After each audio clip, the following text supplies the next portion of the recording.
कई लोगों पर था, लेकिन चूंकि महागठबंधन में आरजेडी के साथ है जेडीयू, तो कहा जा रहा है कि ये इशारा लालू यादव की तरफ भी था। इसी पर आज बड़ी बहस होगी। हमारे साथ खास मेहमानों का पैनल हमें ज्वाइन कर रहा है। सौरभ सिकदर प्रवक्ता बीजेपी के, संजय सरकार प्रवक्ता टीएमसी के, मनोज यादव हैं प्रवक्ता समाजवादी पार्टी के, अनुप्रिया जी हैं प्रवक्ता जेडीयू की, डॉक्टर अजय कुमार है प्रवक्ता एलजेपीआर के, अजय शुक्ला हैं वरिष्ठ पत्रकार हैं। मैं शुरुआत में टीएमसी से करना चाहूंगा। अभी संजय सरकार अभी हमारे साथ अभी नहीं जुड़े हैं। मैं अजय शुक्ला जी, मैं आपके पास आ रहा हूं।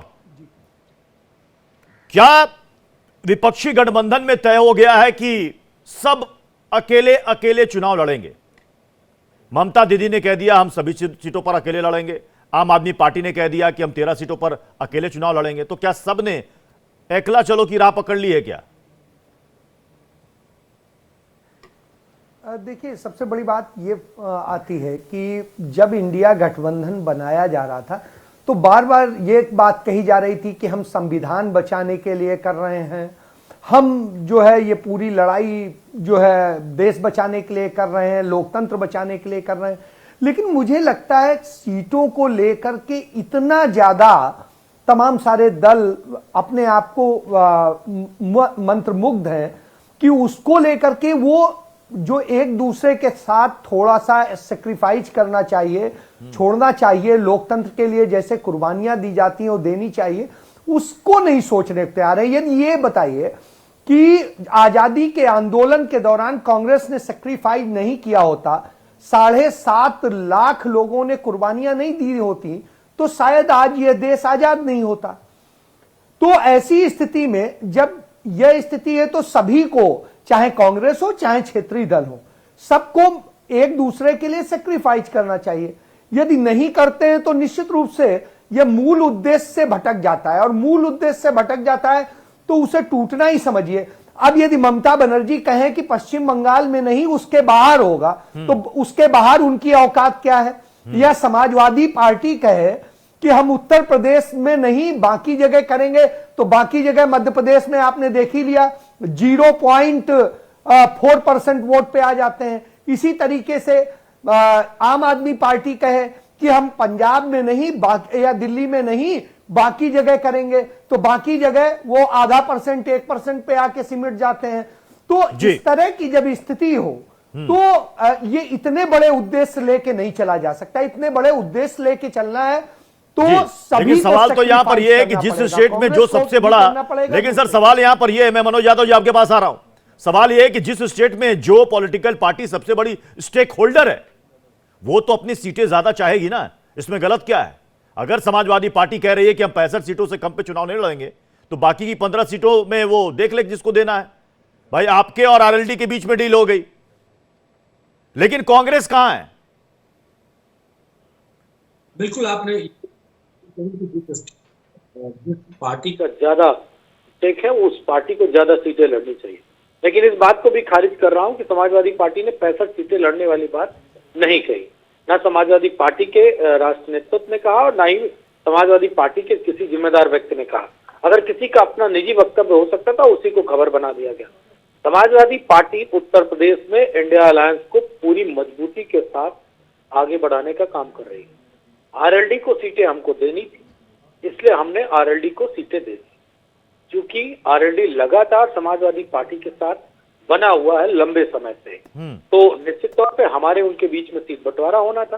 कांग्रेस से हमको सीट बंटवारा करना है, उस परिप्रेक्ष्य में लगातार बातें हो रही हैं। और मैं आपको पूरी ईमानदारी से और मजबूती से कह रहा हूं कि उत्तर प्रदेश में सीट शेयरिंग को लेकर समाजवादी पार्टी और कांग्रेस के बीच में कोई मतभेद नहीं है।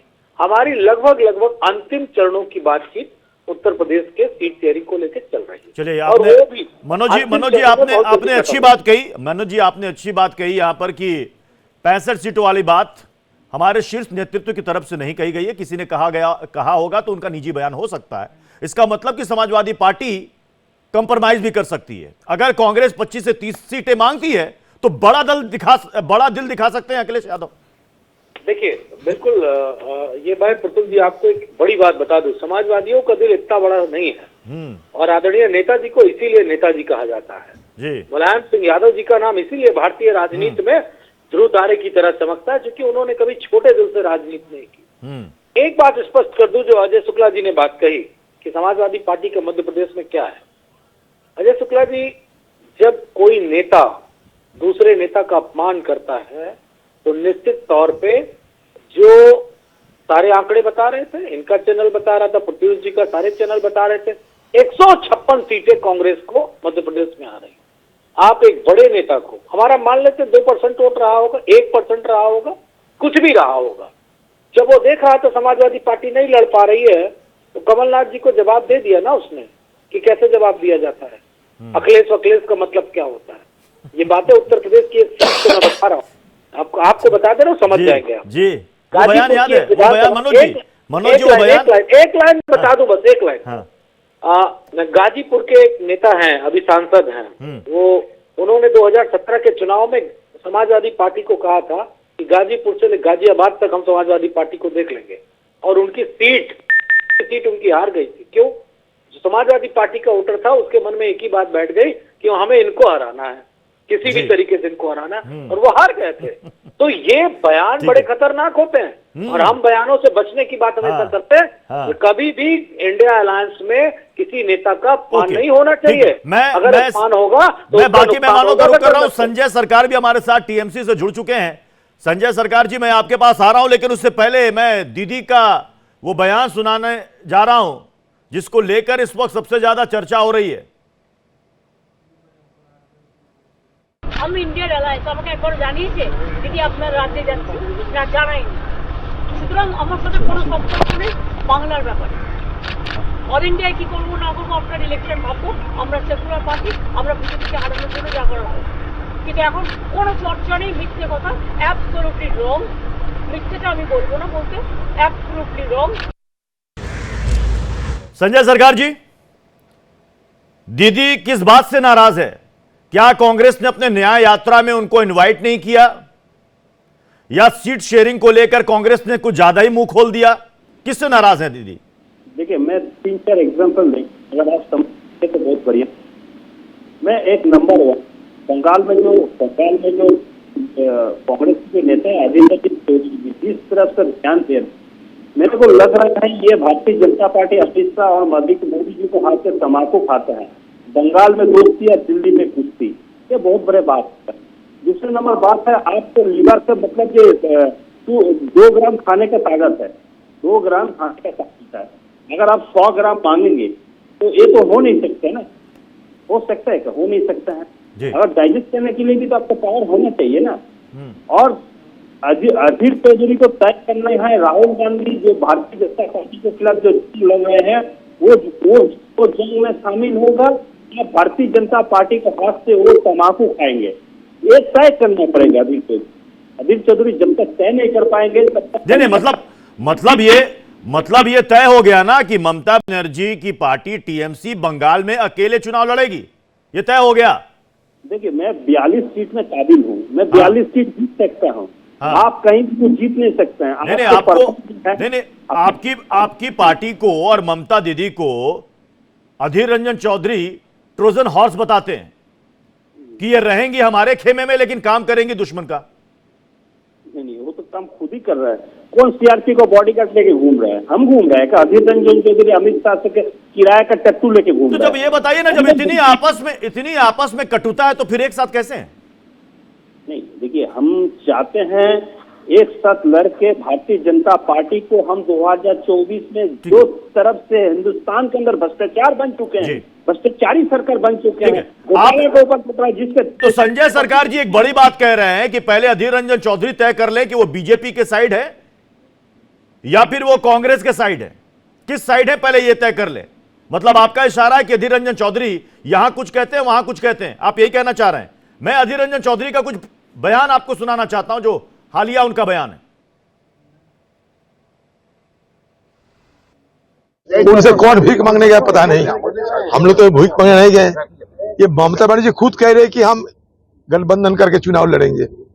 ये दोनों सीट हमारे पास है, उनकी दया की कोई जरूरत नहीं है हमें। हम अपने दम पर लड़ सकते, चल सकते, कुछ भी कर सकते। ये और नहीं चाहते कि गठबंधन हो। अधीर रंजन चौधरी को कुछ दिन जो है अपने आप को इस सब बयानों से, खासकर जो विवादास्पद बयान वो अक्सर ममता बनर्जी और उनकी पार्टी के विषय में देते रहे हैं, उससे उनको बचना चाहिए। तो संजय जी, मतलब कांग्रेस कह रही है कि आपके दया की जरूरत नहीं है, टीएमसी और दीदी के दया की जरूरत नहीं है कांग्रेस को बंगाल में। देखिए दीदी को तस्वीर और दीदी को ये नहीं रहेंगे, वहाँ दीदी का फोटो नहीं रहेगा, वहाँ निशान रहेंगे। अधीर चौधरी को जमानत जब्त हो जाएंगे, आप लिख कर रख दीजिए। विधानसभा चुनाव के अनुसार में 3,65,000 वोट तो पीछे चल रहा है, टीएमसी का कैंडिडेट वहां पर आगे बढ़ रहा है। अब बड़े बड़े भाषण दे रहे, आप तो तीसरा नंबर भी नहीं है, तीसरा नंबर पर भारतीय जनता पार्टी है। वहां पर मेरे से भारतीय जनता पार्टी को लड़ाई, आप तीसरा नंबर में है, और जहां पर आपको जमानत नहीं दे सकता है, बड़े बड़े भाषण देने के लिए आप चलिए। मैदान में खेलने का दम नहीं है, हम बोल रहे हैं फुटबॉल लेकिन मेसी बन जाएंगे, बड़े बड़े भाषण देते रहते हैं। ठीक है, सौरभ सिकदर जी, मतलब बंगाल में चल क्या रहा है? अभी जैसा कह रहे हैं संजय सरकार, अधीर रंजन चौधरी लग रहा है कि बीजेपी की तरफ से बैटिंग कर रहे हैं। प्रत्युष जी, हमारा बंगाली में एक कहावत है, संजय दा है यहाँ पे बंगाली, एक गाय माने ना अपनी मोड़ोल, मतलब जो गांव का मुखिया होता है उसका पूरा गांव मानते नहीं है और अपने आप को मुखिया बोलते। तो ये जो INDI ये जोट हुआ है, इसका यही हाल है। अच्छा, ममता बनर्जी कब, आप बताइए, आप वरिष्ठ पत्रकार है, कब सच्चे अलायंस पार्टनर के रूप में अपना भूमिका निभाया? कभी वो भाजपा के साथ थे, छोड़ के कांग्रेस के साथ गया, फिर भाजपा के साथ आया, फिर कांग्रेस के साथ गया, 10 साल कांग्रेस सत्ता में थे, उसके साथ उसने मंत्रिमंडल में शामिल हुआ। उसके बाद बंगाल में कांग्रेस के कंधा में पैर रख के वो यहाँ पे सत्ता में आए, उसके बाद उसी कांग्रेस को हटा दिया। और मेरे को आश्चर्य लगता है कि इतना पुराना पार्टी कांग्रेस आज भी जो है कि ममता जी से भीख मांग रहे हैं कि भाई हमको अपने साथ ले लो। देखिए, ये चुनाव 2024 का जो है ये मोदी जी वर्सेस आदर्श हो रहा है, और आदर्श इसलिए बोल रहा हूं कि आदर्श में तो कोई चेहरा है ही नहीं। हर एक मीटिंग होता है INDI जोट का, उसके बाद एक एक नया चेहरा उभर के आता है और आपसी में उसके आपस में लड़ाई लग जाते हैं। तो इसीलिए क्या है कि जहां तक बंगाल का सवाल है, अधीर रंजन चौधरी का जो बयान आ रहा है या ममता बनर्जी का जो बयान आ रहा है, ये तो कोई अलायंस के लिए अच्छी संकेत नहीं है। तो क्या आगे चल जी, मैं डॉक्टर अजय आपके पास आ रहा हूं। डॉक्टर अजय जी, ऐसी सूरत में तो NDA खुश हो रहा होगा कि जब आपस में इतनी फूट पड़ जाएगी तो ये जो 400 प्लस का नारा है इस बार, वो तो आसानी से लग रहा होगा बीजेपी को और NDA को कि हम आसानी से पार पा लेंगे। लेकिन ये समझ में नहीं आ रहा है जो बात TMC के नेता कह रहे हैं कि अधीर रंजन चौधरी बैटिंग कर रहे हैं। अभी राहुल गांधी ने कहीं एक बयान दिया कि पता चल जाएगा कौन हमारा है, कौन बी टीम के तौर पर काम कर रहा है। जी, देखिए, हम लोग तो प्रारंभ से कह रहे हैं कि यह विपक्ष जो है पूरी तरह से दिग्भ्रमित है, दिशा भ्रमित है। सवाल सिर्फ 2024 का नहीं है, आप इसके पूरे संसद के अंदर भी जिस तरह की इसकी कार्रवाई रही है विपक्ष की, उससे भी स्पष्ट हो जाता है कि राजनीति को लेकर के इनके पास न कोई नेता है, न नेतृत्व है, न कोई चिंतन है, न कोई नीति है। ऐसी हालत में ये दिल बहलाने को कुछ शगुफा बीच बीच में छोड़ते रहते हैं ताकि मीडिया के बीच में इनकी प्रेजेंस बनी रहे। और ये तो प्रारंभ से कहा जा रहा है कि जहां स्वार्थ होगा, जहां घमंड होगा, जहां पर नीति और नेता स्पष्ट नहीं होगा, तो इसको हमारे रामविलास जी अक्सर कहा करते थे कि 100 लंगड़े मिलकर एक पहलवान को पटकने की ताकत नहीं पैदा कर सकते। अकेला चल रहे हैं उधर राहुल गांधी को विपक्ष का चेहरा मंजूर नहीं। विपक्ष को राहुल गांधी का जो क्रियाकलाप रहा है, जो उनका अभी तक का परफॉर्मेंस रहा है, उस पर कोई भी व्यक्ति चांस नहीं लेना चाहता। और जो सबसे बड़ी बात है ना, आखिर इस झगड़े का कारण क्या है, ये बात समझिए इसको आप खरे जी, ये बात 2, 4, 5 सीटों की नहीं है। वो कह रहे हैं वो एडजस्टमेंट हो सकता है। या बात, ये सारी पार्टियां अपने अस्तित्व की लड़ाई लड़ रही। और ऐसी हालत में अगर उन्होंने 2, 4, 5 सीट ज्यादा उत्तर प्रदेश और बिहार और बंगाल में कांग्रेस को दे दिया, ये डर है, ओके, तो और वो कांग्रेस जीत नहीं पाई, तो इनका मैं अनुप्रिया जी आपके पास, अनुप्रिया जी मैं आपके पास आ रहा हूं, लेकिन उससे पहले मनोज यादव कुछ कहना चाह रहे हैं अजय जी की बात पर।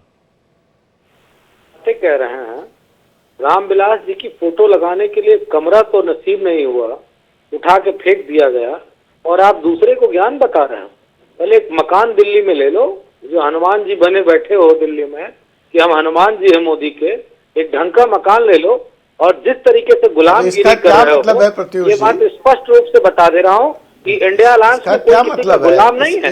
आप करो गुलामगिरी का क्या मतलब है? यहाँ कोई मैं इसका भी जवाब दे सकता हूँ, अपनी बात कहने की, लेकिन सबको आपका डिबेट खराब होगा। डिबेट का है खराब होगा? ये थोड़ा सा संयम रखें और मर्यादित भाषा का प्रयोग करें। जो सवाल मैंने उठाया है, अगर उसका जवाब है तो जवाब दीजिए, आपको जवाब नहीं तो प्रत्युष जी को डिबेट करने दीजिए। बोले तो बोले, चले नहीं बोले, जिसमें 72,000 छेद, आपको क्या जवाब दें? रामविलास जी की फोटो जिस तरीके से बीजेपी के लोगों ने निकाल के सड़क पे फेंक दी थी, उनके दिख रहा है कि आप में 72,000 छेद है। हमें नहीं करना, आइए मत टूटी चोर, बात करनी है, टूटी आप चोर लोगों से नहीं बात करनी है जो कहीं पे हमको चले हैं ज्ञान देने, टूटी चोर। हाजीपुर से कौन लड़ेगा अभी, ये तो क्लियर है नहीं, और आप हमको ज्ञान दे रहे हो। आप जाइए टूटी चोरी कीजिए, आ जाइए, इस बार वो भी नहीं मिलने वाला है, टूटी भी। लीजिए, देखिए सुनिए, हमको मालूम है कि हमारा परिणाम क्या आने वाला है। आप सोचो आपका क्या हाल होगा। अब तो आपको तो क्या क्या मालूम है, हमको भी बहुत कुछ मालूम है। हाँ, फोटो लगवाने की जगह मिली नहीं मिली दिल्ली में? आप देख लिया? नहीं देख पाए? 100 चूहा खा के बिल्ली चली हज को, आदरणीय हमको चले हैं बताने, अस्तित्व बचाइए। खाते हैं वो वही है, एनडीए में ही है चूहा खाने वाले, हमें ना बताइए आप। चूहा खाने वाले सब मैं अनुप्रिया जी आपके पास आ रहा हूं, मैं जेडीयू के पास आ रहा हूं, लेकिन उससे पहले आज एक बड़ी पॉलिटिकल खबर यह है कि नीतीश कुमार ने मंच से लालू प्रसाद यादव का नाम नहीं लिया, लेकिन एक तंज कसा उन्होंने। कुछ लोग अपने परिवार को आगे बढ़ाते हैं, मैंने परिवार को कभी आगे नहीं बढ़ाया सियासत में।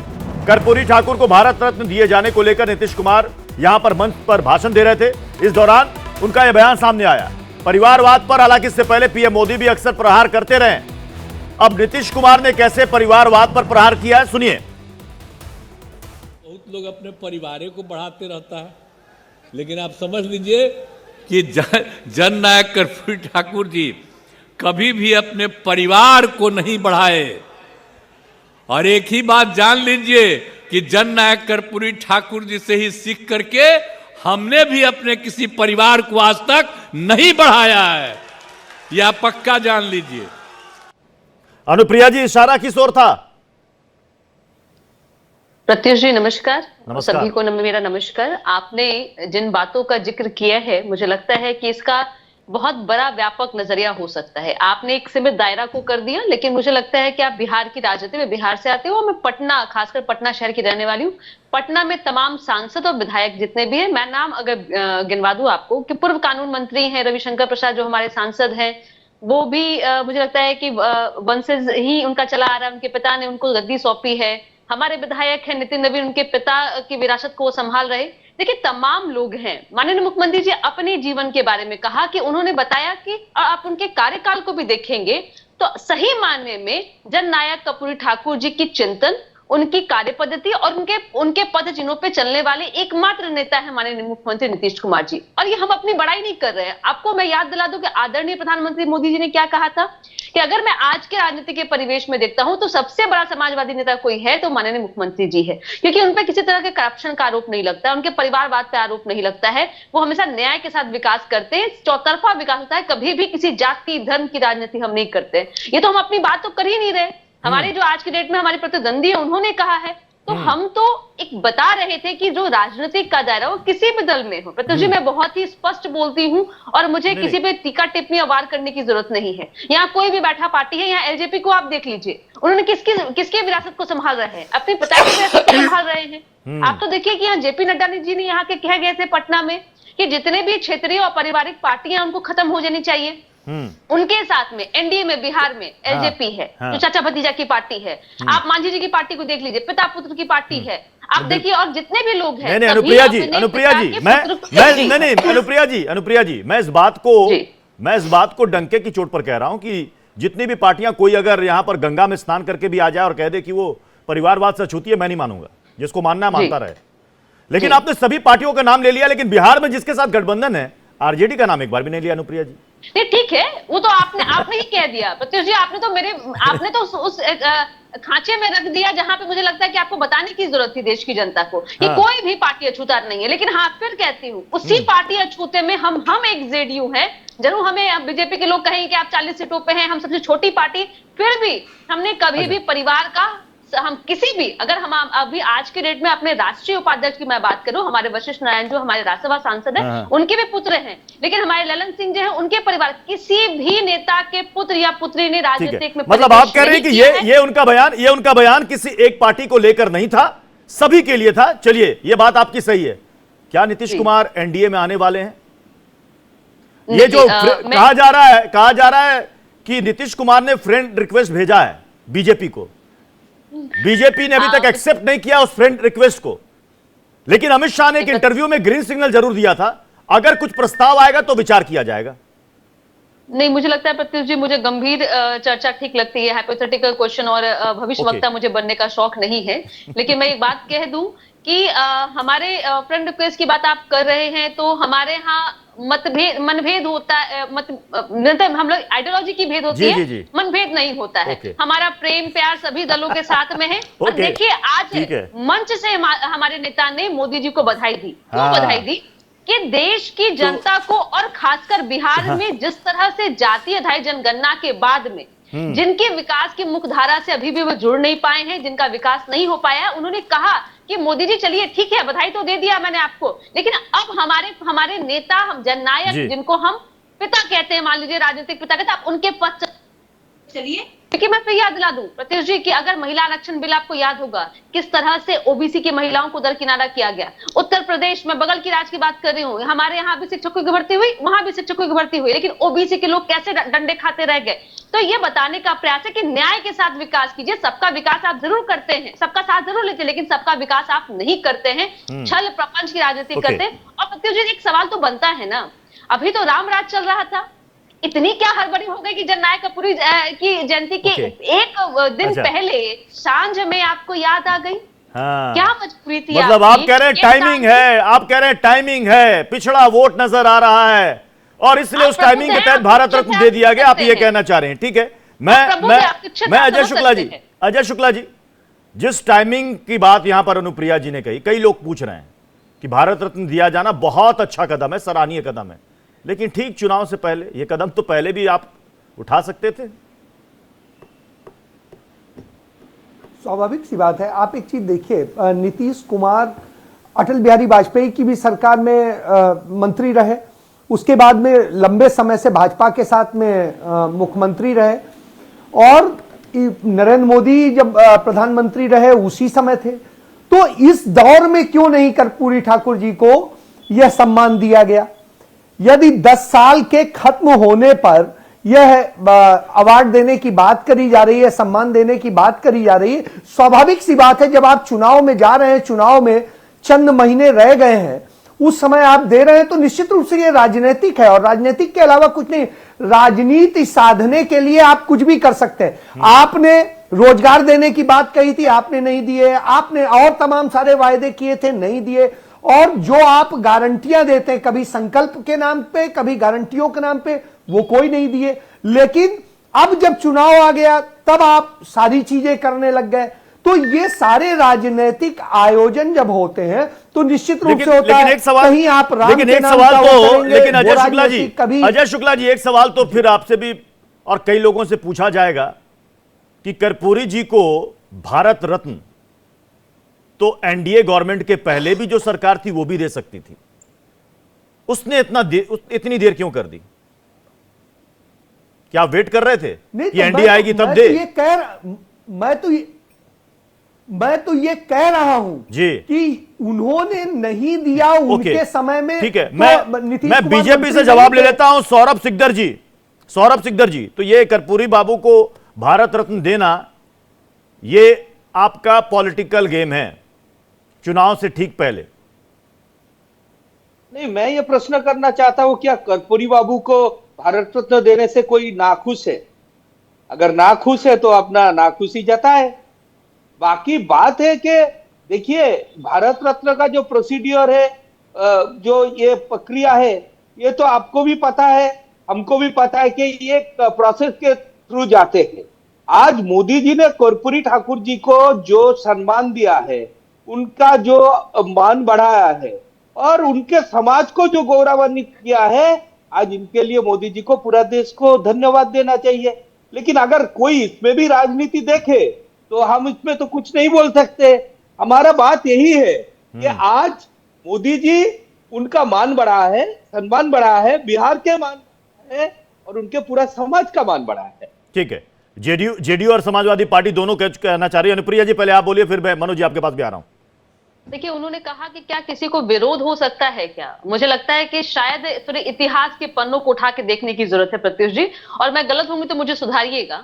मुझे याद है कि जब पहली बार उन्होंने बतौर मुख्यमंत्री, जननायक जी एक मुख्यमंत्री के रूप में होते हैं, उस समय उनका कार्यकाल बहुत छोटा होता है, 166 डे का होता है। उसके बाद जब दूसरी बार मुख्यमंत्री बनते हैं और ओबीसी आरक्षण की बात करते हैं, लागू करते हैं, उस समय जनसंघ, जो बीजेपी जिसकी नाम आज बदली हुई है, जनसंघ था जिसने विरोध किया था। आप हमसे पूछ रहे हैं उनके विरोध की बात, हम तो उनके पथ कदमों पे चलने वाले हैं। आप ये बताइए ना, आज उनको सम्मान देने से आपका कोई आपत्ति है क्या? आज जो उनको सम्मान दिया गया, इसमें आपका आपत्ति है क्या? ये बताइए। अभी नहीं है। नहीं, आप सुन लीजिए आप मेरी बातों को। मैं आप लोगों को जानना होगा कैसे आप राजनीति करते हैं। सिर्फ आप वोट की राजनीति करते हैं, आप साधने का प्रयास करते हैं। ये बिल्कुल ये वोट की राजनीति नहीं है। मैंने आपसे स्पष्ट प्रश्न पूछा है कि आज उनको देने से आपका आपत्ति है कि नहीं, ये बता दीजिए। जो दलित है, जो पिछड़े हैं, उनको पता है कि कैसे आपने ठगा है, और आज नहीं, आपका इतिहास। आप मेरा सवाल का सीधा जवाब दे दीजिए अनुप्रिया जी, कि आपको आज उनको भारत रत्न देने से आपत्ति है कि नहीं है? हमको यही प्रश्न किया है। क्या आप इसको सपोर्ट नहीं करते हैं क्या? आप इसका विरोध करते हैं क्या? अगर विरोध करते हैं तो बता दीजिए। अगर आप विरोध करते हैं तो इसको बता दीजिए कि कर्पूरी ठाकुर जी। मनोज जी को भी लाइएगा स्क्रीन पर और डॉक्टर अजय जी को भी लाइएगा स्क्रीन पर। एनसीईआरटी के बुक को बदल सकते हैं। मनोज जी और डॉक्टर अजय जी दोनों को लाइएगा स्क्रीन पर। जी मनोज जी। जी बिल्कुल मैंने उंगली इसलिए उठाई थी कि जो बातें अभी कही गई वो बातें बड़ी अजीबोगरीब थी। मोदी जी के जो पूर्वज हैं बीजेपी के बिहार के, उन्होंने कर्पूरी ठाकुर जी को बहुत गालियां दी, और बीजेपी की अब तो आदत हो गई फैशन बना लिया थूक के चाटने वाली। ये लगातार बीजेपी वही करती चली आ रही, पहले कुछ कहेगी बाद को कुछ करेगी। लेकिन यह स्पष्ट हो गया कि भगवान राम के मंदिर से 2024 में वोट नहीं मिलने वाला। मिलेगा कहां से? पिछड़ों से, दलितों से, अल्पसंख्यकों से। मोदी भाईजान वाला कॉन्सेप्ट आएगा, दलित पिछड़ों के लिए तमाम एक पद दे दिया जाएगा, आदिवासी राष्ट्रपति बना दिया जाएगा। लेकिन मोदी जी से मैं तो एक ही बात कहूंगा, अंतिम लाइन मेरी, अपने आप को दे लेते, स्वर्णिम अवसर था, अंतिम साल था, तुम्हें कोई नहीं देने वाला। अभी आपने मनोज जी आपने कहा कि राम नाम से बीजेपी को कोई वोट नहीं मिलने वाला, कोई फायदा नहीं होने वाला, नहीं होगा जी। लेकिन कांग्रेस के ही नेता है प्रमोद कृष्णम, जिन्होंने एक भविष्यवाणी की थी, काफी पहले कहा था कि रामलला का प्रकोप दिखना शुरू हो गया। मिलिंद देवड़ा और कई लोग कांग्रेस छोड़कर बीजेपी में आ गए, उनका ये बयान सुनिएगा जरा। प्रमोद कृष्णम जी। मिलिंद देवड़ा का जाना बहुत दुखद और अफसोसजनक है, और भगवान राम के मंदिर के निमंत्रण को जिस तरह से ठुकराने का काम किया है जी, तो मुझे लगता है कि भगवान राम का प्रकोप प्रारंभ हो गया है। मैं भगवान से प्रार्थना करता हूं कि कुछ लोगों की गलतियों की सजा पूरी कांग्रेस पार्टी को ना दे। मनोज जी जवाब। कृष्णम जी अब कांग्रेस पार्टी के नेता नहीं रहे, वो बीजेपी के, और एक राज्यसभा की दरकार है, जो पार्टी भेज देगी उसका गुण गाने लगेंगे। क्या इनकी बात का जवाब दें? आप जवाब देंगे कांग्रेस के राष्ट्रीय अध्यक्ष जी का? इनका क्या जवाब दें? और हम तो स्पष्ट करें, स्वर्णिम अवसर था नरेंद्र मोदी जी के लिए, अपने 10वें साल के अंतिम समय में खुद घोषित कर लेते कि भारत रत्न नरेंद्र मोदी जी को दिया जाएगा। वो अवसर सुनहरा था। अब बीजेपी में तो कोई देने वाला है हम नहीं। राम के नाम पे वोट नहीं मांग रहे। चुप रहा भाई, हम राम मालूम को है प्रतिष्ठा करने का लड़ाई लड़ रहे थे। तो शहीदों की आपको ये गलती हो रहा है। हुए हमारे हम राम के नाम पे वोट नहीं मांग रहे। हमारा लड़ाई था रामलला को अपने जगह में प्रतिष्ठा करना।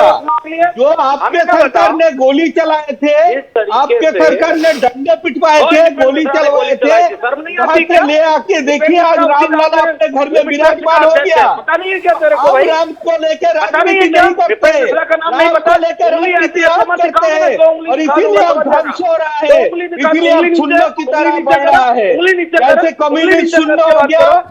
जैसे शर्म नहीं कांग्रेस आती क्या दो तेरे टिकट को? का पार्टी हाँ? बन गया, शर्म नहीं आती उसका है? भी परिणाम वही निपेंद्र होने मिश्रा वाला का नाम है। लेने में शर्म नहीं आती है? निपेंद्र मिश्रा ने दस्तखत किया था होली चलने के आदेश पे, वही राम जन्मभूमि का ट्रस्ट है। आर.के. सिंह जिसने भगवा आतंकवाद कहा था, वो मोदी की कैबिनेट में मंत्री बना बैठा है 10 साल से। तुम्हारी पूछ दबी होगी, तुम दबाओ, हमारी पूछ नहीं दबी है, समझ गए? क्या डर है जो निपेंद्र मिश्रा को अध्यक्ष बनाया, जिसने गोली चलाने का आदेश दिया था लिखित में?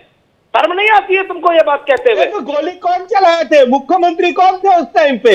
और उसके अच्छा, बाद आपका दस्तक किसके क्या हुआ हुए ये थे? भी बताइए, निपेंद्र मिश्रा के ये भी दस्तक हुए थे। बताइए। आप निपेंद्र शून्य मिश्रा की के तरह दस्तक दौड़ थे। रहे हैं, बहुत तेजी उसी ने से दौड़ गोली रहा चलाने है। का आदेश दिया जितना था। राम तुम्हें का पता है? विरोधिता लॉ एंड करेगा, ऑर्डर व्यवस्था अब होती उतना है। जल्दी अपना लक्ष्य में शर्म नहीं पहुंचेगा। आती है? शून्य की तरफ। ठीक है, आर.के. मैं सिंह को- डॉक्टर आर.के. अजय सिंह जी, को क्यों डॉक्टर बना अजय दिया? जी, एक मिनट, डॉक्टर एक मिनट, एक मैं मिनट, एक मैं मिनट। मैं मैं डॉक्टर अजय के पास, डॉक्टर जी, हाँ, हाँ, 10 सेकंड 10 सेकंड 10 हाँ, सेकंड। हाँ। आर.के. सिंह ने कहा कि भगवा आतंकवाद इस देश में आ गया।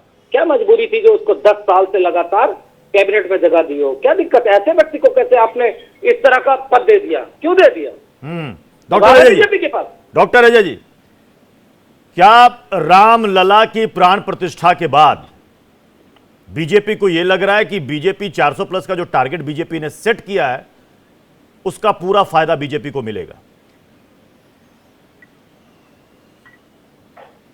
नहीं नहीं, देखिए, हम प्रारंभ से कह रहे हैं कि हमारी जो 2024 की लड़ाई है वो किसी के साथ है नहीं, वो भाजपा वर्सेस भाजपा है।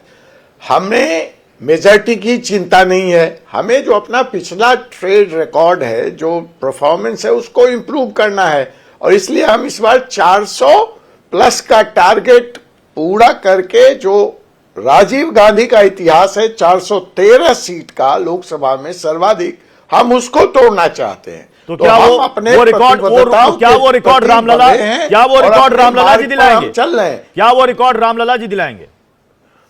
नहीं नहीं, आप रामलला जी तो हमारे साथ हैं ही, उनका आशीर्वाद पूरे देश पे है, लेकिन अटल सेतु क्यों भूल जाते हैं? जल कल योजना क्यों भूल जाते हैं? प्रधानमंत्री मकान योजना क्यों भूल जाते हैं? विकास की भी जो बयार बही है और जनता का जो प्यार है, उसके सामने हम नतमस्तक हैं। और आप देखिए विपक्ष कैसे बिखर कर खड़ा हो गया है। अभी 31 दिसंबर तक सीटों की घोषणा होने वाली थी, अभी पता चल रहा है एक दूसरे को ये शर्मसार करने में और गालियां निकालने में व्यस्त है। इसलिए ये लड़ाई बिल्कुल एक तरफा है। भाजपा की लड़ाई भाजपा से है, हमें 400 के पार जाकर के जो ऐतिहासिक रिकॉर्ड है लोकसभा में वो प्राप्त करना है। राम भी हमारे साथ, अभी गठबंधन में सीटों का बंटवारा फाइनल नहीं हुआ है, अभी चुनाव की तारीखों का ऐलान भी नहीं हुआ है, तो उसके पहले संभावनाएं हैं कि सीटों को लेकर बंटवारा हो जाए, तालमेल हो जाए। एनडीए के बीच में कितने सीटों पर फाइनल हो गया है मामला अजय जी, डॉक्टर अजय जी? एनडीए के बीच में फाइनल हुआ नहीं? कहां का? एलजेपी पूरे देश का कितने सीटों पर बिहार लड़ेगी? जो नई नवेली अभी एनडीए में शामिल हुई है, जेडीएस, वो कैसे फॉर्मेट ज्यादा इसमें दूर जाने की जो बीजेपी वाले जो बीजेपी और एनडीए के नेता जो सवाल कर रहे हैं कि साहब विपक्षी गठबंधन में सीटों का तालमेल नहीं हुआ, ये बिखरी हुई है, यही सवाल एनडीए से भी पूछा जाएगा कि साहब आपकी जो नई नई अभी पार्टी इसमें शामिल हुई है, जेडीएस कितना सीट दे रहे हैं, एलजेपीआर को कितनी सीटें दे रहे हैं? खरे जी, नहीं, खरे जी, 2019 का इक्वेशन फॉर्मेट आपके सामने है। ओके, इसमें विवाद क्या कहीं है? विवाद नहीं है। मतलब किसने कितनी 2019 सीटों पे चुनाव लड़ी में थी, जिसका जितना किसका स्टेक क्या था उस हिसाब से परफॉर्मेंस रहा है, उसको ये सीटें तो मिलेगी। सर्वविदित है। ओके, इसमें तो कोई विवाद ही नहीं ठीक है, चर्चा की लेकिन देखिए जरूरत ही नहीं है। राहुल हम लोग तो गांधी, सीधे बैलेट ठीक है, बॉक्स मैं बाकी दाखिल मेहमानों का करने विरोध कर रहा हूं। नामांकन। राहुल गांधी भारत जोड़ो न्याय यात्रा पर हैं। असम में उन्होंने एक जनसभा में कहा, बी टीम को लेकर एक बयान दिया, वो आपको सुनाते हैं। यहां पे कांग्रेस पार्टी सिर्फ बीजेपी से नहीं लड़ रही है। असम में कांग्रेस पार्टी बीजेपी और उसकी बी टीम अजमल के खिलाफ लड़ रही है। और हम ना बीजेपी के साथ कॉम्प्रोमाइज कर सकते हैं, ना अजमल के साथ हम कॉम्प्रोमाइज करेंगे। और बीजेपी को अगर हराना है तो बीजेपी की बी टीम को भी हराना होगा। तो ये बीजेपी की बी टीम कौन है संजय सरकार जी? अगर मैं राहुल गांधी के इस बयान को गौर से सुनूं और साथ ही साथ मैं अधीर रंजन चौधरी के बयान को साथ साथ सुनूं जो कहते हैं ट्रोजन हॉर्स, तो किसको बी टीम कह रहे हैं? देखिए, पहले तो तय करने पड़ेंगे अपना पार्टी में कौन बी टीम है। अधीर रंजन चौधरी बंगाल में दोस्ती करता है, राहुल जी दिल्ली में कुश्ती कर रहे हैं। मेरे बात अच्छे तरह से समझ लीजिए।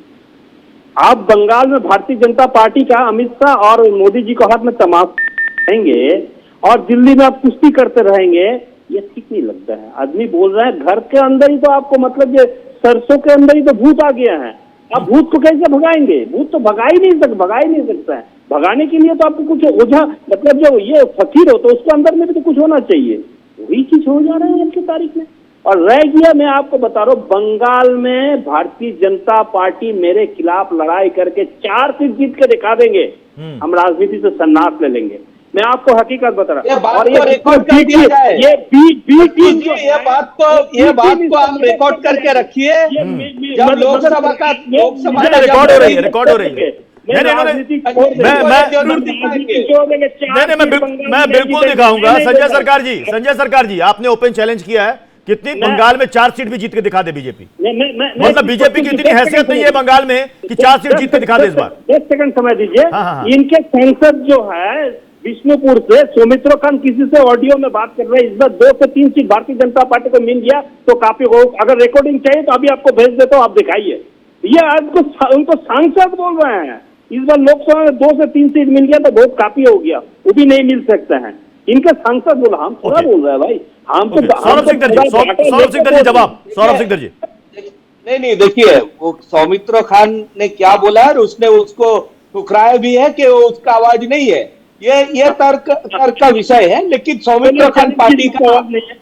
चैलेंज की जो नहीं है, चैलेंज की जो यहाँ पे मैं संजय जी को जो बोलना चाहता हूँ, संजय जी अगर भाजपा कमजोर है तो रोज भाजपा के ऊपर अटैक क्यों करते हो? बंगाल में भेजिए ना, उनका आवाज नहीं है। पंचायत चुनाव में वोट क्यों नहीं डालने दिया लोगों को?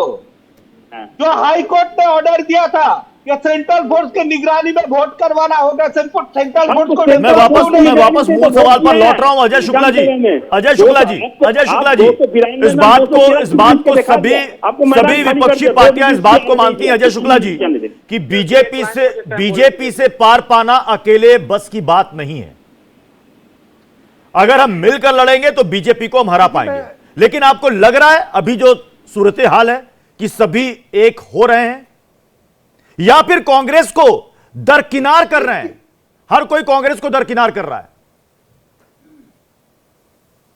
नहीं, देखिए एक चीज जान लीजिए, ये बात बिल्कुल सही है कि नेशनल चुनाव में कांग्रेस के बिना कोई विपक्षी गठबंधन नहीं बन सकता। ये बात नीतीश कुमार ने भी कही, ये बात ममता बनर्जी ने भी मानी, ये सभी ने मानी। लेकिन भाव कहां मिल रहा है कांग्रेस को? के जब हो ही नहीं सकता है, कांग्रेस मुंह खोलकर मांग रही है, मैं वही कह रहा हूं। मैं आप आ रहा हूं, उस बात पे आ रहा हूं कि जिस तरह की स्थिति है, यदि आप पश्चिम बंगाल में देखिएगा तो 40% के वोट शेयर के साथ में भारतीय जनता पार्टी खड़ी हुई है और 43% के वोट शेयर के साथ में टीएमसी है, और ऐसी स्थिति में 6% पे वामपंथी और कांग्रेस है। अब यदि इस स्थिति में जो हालात पूरे देश में आज बने हैं, जिस तरह के हालात हैं, उसमें भारतीय जनता पार्टी का वोट जो है, जिस तरीके से आप सोच रहे हैं, सीटें बढ़ कहां रही, मुझे तो कहीं बढ़ती हुई दिख नहीं रही। मुझे तो हर जगह भारतीय जनता पार्टी की सीटें घटती हुई दिखाई दे रही हैं। और जिस तरह के हालात हैं पूरे देश में, आप ये बताइए कि यदि राजस्थान में इनके 5% वोट बढ़ भी जाए तो ये 25 से 26 थोड़ी ना हो जाएंगे। ये दिल्ली में 10% वोट बढ़ जाए तो वो 7 से 8 तो नहीं हो जाएंगे। हाँ। इसी तरीके से लेकिन अजय जी मैं हिंदी पट्टी के दो स्टेट की बात करता हूं, उत्तर प्रदेश और बिहार। 80-40 120 सीटें हैं। नहीं, यहां आपके मुताबिक यहां आपके मुताबिक कांग्रेस की सियासी हैसियत के मुताबिक कितनी सीटें कांग्रेस को यहां पर मिलनी चाहिए, कितनी मिलनी चाहिए? देखिए, इस चीज का फैसला समाजवादी पार्टी कांग्रेस जो उनके अपने गठबंधन है वो करेंगे। लेकिन मैं इतना जरूर कहता हूं कि कांग्रेस पार्टी को जो भी वहां पर सीट मिलेंगी वो प्लस ही होंगी, माइनस तो नहीं होंगी। आज उनके पास ठीक है। मैं अनुप्रिया जी से पूछ लेता हूं। अनुप्रिया जी, चर्चा बहुत हो रही है कि नीतीश कुमार फिर से पाला बदलने वाले, यहां जाएंगे वहां जाएंगे। मैं उस पर नहीं जाना चाह रहा, लेकिन यह बताइए कि जेडीयू भी बिहार में, चूंकि अब आप गठबंधन में आरजेडी के साथ, जेडीयू भी एक बड़ी स्टेक होल्डर है, आप कांग्रेस को कितनी सीटें देना चाहेंगी? प्रत्युष जी, आप मेरे को समय दें। आ रहा हूं संजय सरकार जी, आ रहा हूं, आपके पास भी आ रहा हूं। प्रत्युष जी, आपने मुझे मेरे कार्य क्षेत्र के बाहर का सवाल पूछ लिया है। ये तो महागठबंधन के जितने साथी हैं उनको बैठ के ये फैसला लेना है। लेकिन निश्चित तौर पे जो 16 सीटें हमारी हैं, जिसपे हमारे सिटिंग एमपी हैं, हमने वो बातें कही हैं कि वो हमारी हैं और हम उस पर लड़ेंगे। बाकी जो है आरजेडी लड़ ले और बाकी सीटों पे कांग्रेस का भी है। देखिए, तरीका यही है। मतलब एक बात तो जेडीयू ने माना, अनुप्रिया जी ने माना कि 16 सीट से कम पर जेडीयू बिहार में चुनाव नहीं लड़ेगी। 16 से कम नहीं। अगर मान लीजिए आपको 13 या 14 करना पड़ा तो इतना समझौता, कंप्रोमाइज जेडीयू कर लेगी, अगर आरजेडी ने ज्यादा मांग लिया तो।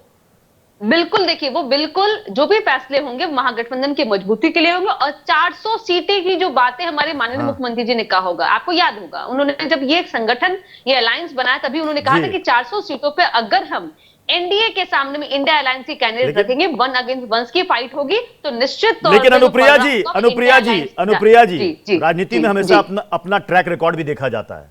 जेडीयू का ट्रैक रिकॉर्ड 2014 में क्या था? 38 सीटें आपने चुनाव लड़ा, सिर्फ 2 सीट जीत पाई। आप जब बीजेपी के साथ आते तभी आपको फायदा होता है।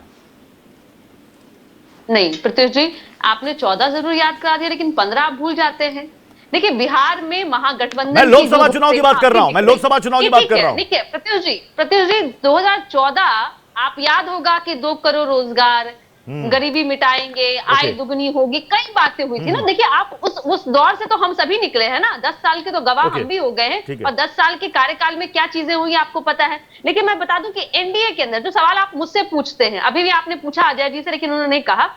अजय जी को यह भी नहीं पता है कि उनकी एक सीट जो चाचा भतीजा की माथा फुटौल चल रही है, और सभी दोनों कहते हैं कि जिसके सर पे हाथ रखेंगे मोदी जी वो चुनाव लड़ेंगे, लेकिन दोनों में टशन चल रहा है।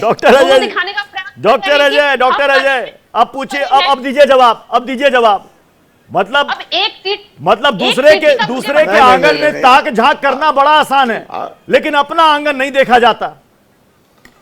नहीं, जवाब तो जनता ने दे दिया और चिराग पासवान ने दे दिया कि कहा बड़े भाई से छोटे भाई का दर्जा नहीं मिला और लालू जी के यहाँ भीख मांगने जाना पड़ा, और अब फिर से आ रहे हैं। कोई चारा नहीं है। अनुप्रिया जी कल से मेरे साथ ही दिखेंगी बगल में, हनुमान बन के घूम रहे हैं।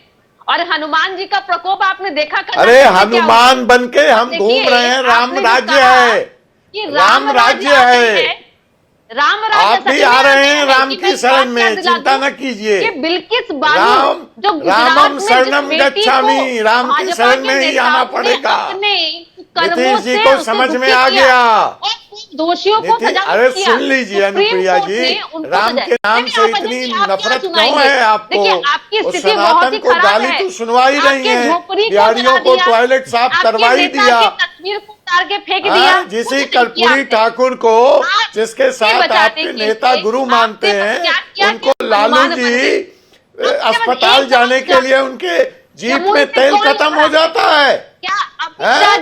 जिसके नाम पे राजनीति करते हैं समाजवाद की, उस आदमी को इलाज तक नहीं करा सकते आप लोग। कि अगर मोदी जी ने आपके चाचा के ऊपर बिल्कुल सही कहा, जनता तय करेगी, इसीलिए जनता ने 1 तिहाई से 2 नंबर पे ला दिया। समय इजाजत दे रहा है, समय इजाजत दे रहा है। जनता ने बता दिया। बहस दिलचस्प रही कि इंडिया गठबंधन में अभी सीटों का बंटवारा नहीं हो पाया, लेकिन एनडीए भी नहीं बता पा रही है कि सीटों का बंटवारा होगा कब होगा। 2019 के आधार पर होगा, जैसा भी डॉक्टर अजय ने बताया कि वही होगा आधार, 2019 का बेस माना जाएगा, उसी आधार पर हमें कोई दिक्कत नहीं है। खैर, लोगों को इंतजार रहेगा कौन कहां से कितने सीटों पर आपसी तालमेल के साथ चुनाव लड़ता है। बहुत बहुत शुक्रिया आप सभी मेहमानों का हमारे साथ जुड़ने के लिए।